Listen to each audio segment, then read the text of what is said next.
All right, so I read Rudy Giuliani's book, Leadership, written in 2002, the year after the World Trade Center bombings.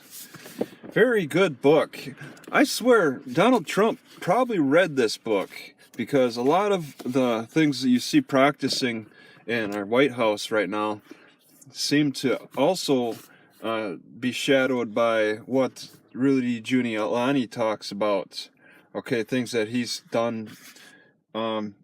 So you could really get an idea of what Trump is going to be doing in the future by reading this book in a way. I think the next big thing is definitely cracking down on crime, which is this guy's major feat. He took crime down a considerable amount in New York between about 1992 and 2001. It was just considerable. All right, the streets got safe again, and that's largely because of his backgrounds in prosecuting criminals, prosecuting a lot of family mafias. Okay, and you think, his last name, he's like one of them, but he was out there prosecuting them. Okay, and he really put an emphasis on crime. He talked. Okay, so yeah, he talks about that with his history. Just to lump things up in bigger categories. He talked about his experience when the towers were knocked down by the planes on 9/11. He talked about that and how they had to move from building to building to set up the command center, and how there was like 2,000-degree heat, which incinerated bodies on the ground. And what was interesting is they didn't have to take anybody to the hospital. Either you survived and got out before the towers fell, or the towers fell and there were no survivors. It was a staggering statistic that there was just nobody to save. Towers came down and they just instant. And then he talked about his cancer, which was difficult to read. He had prostate cancer and the leadership involved with that, and being strong and taking advice. He really, if you're really interested in prostate cancer and somebody's experience with it, and somebody's experience who has money, okay, this guy is the guy to read. He could use any choice. I mean, all right, any of the most expensive choices, no problem. Poorer people now, whatever. Let's see, crime was a big one, and then just little debates about bringing the city together. All right, always be on the offensive, which that's Trump style. Don't be defensive. I like that style too. Let me start out with the top here. Okay, when there's bad news, you're better off going public with it right away, okay? And being frank and honest, okay? That's interesting. All right. Actually, I need to read. He talks about debates. He did run for president in 2016, but he had to pull out fairly early. Oh yeah, okay. He gathered a good team together that would debate each other freely. He wanted that. He wanted people debating, fighting for their beliefs, in every meeting. He'd have a morning meeting every single day, and get reports from all the commissioners, the fire, the police, whatever, traffic. Pull them all together and try to get all the information in as much as he could. He didn't really like the yes men who sugarcoated everything. He wanted people who would be willing to like really speak their minds freely about situations.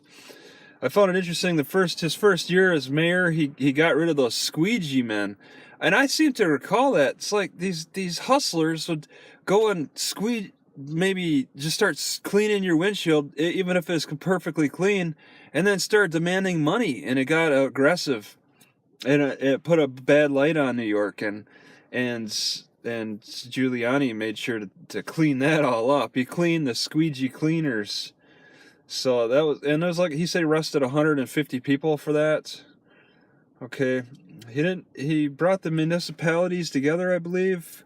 Yeah, most attention to the police. He and it goes into Comstat later, which I find interesting. He's one to really say community policing does not work, and it's based on his Comstat statistics. But you have to also use intuition when you read these computer printouts as well. Okay, sometimes computers don't tell you what you need to do or whatever. They just report, if as long as the information is accurate, report on that.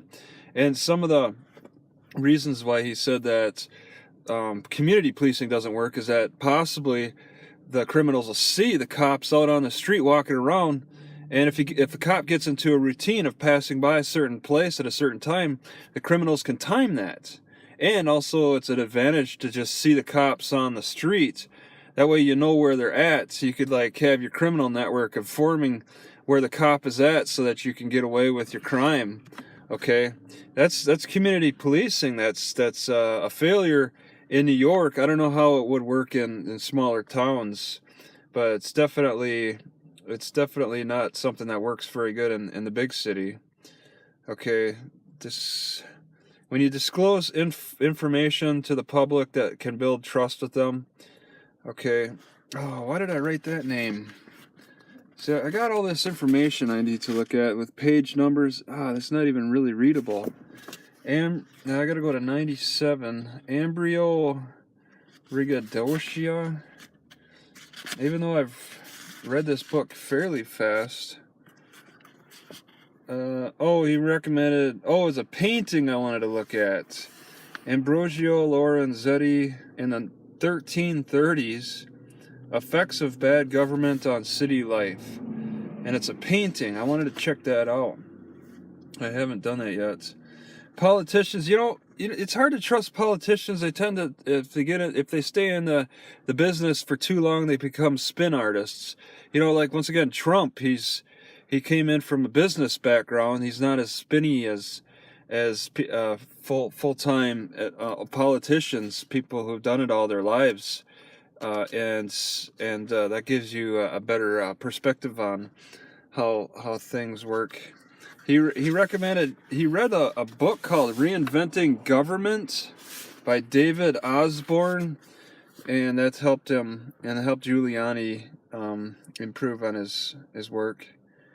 Don't alter your messages between audiences. So the audience may be different, and you don't want to like tell them each audience different things. Just try to maybe speak in a way that they can understand it. Each audience can understand what you're saying better.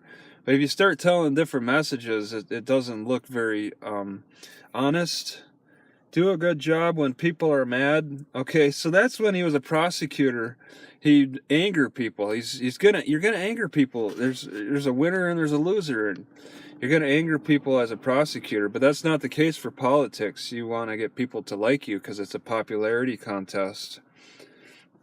Now he talked about the pig factor, and I find that interesting. It's like, we call cops pigs, and it's people who overextend their authorities. They overanalyze the budget, ask for more than they need. Okay, or like cops, they'll give you more charges that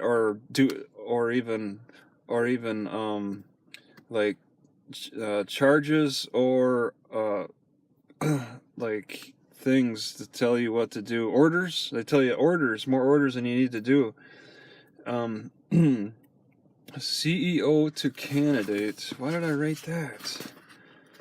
I should probably stop this video.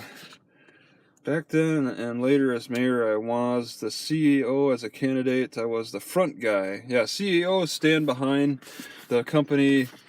Front guys, politicians stand in front of people. But yeah, he took a lot of the red tape off of the government. It's just amazing and refreshing to read. And any cop should read this, okay? He was extremely successful, and he even put at the end the statistics of what he did. Social policy, economic, but he also has the legal stuff too.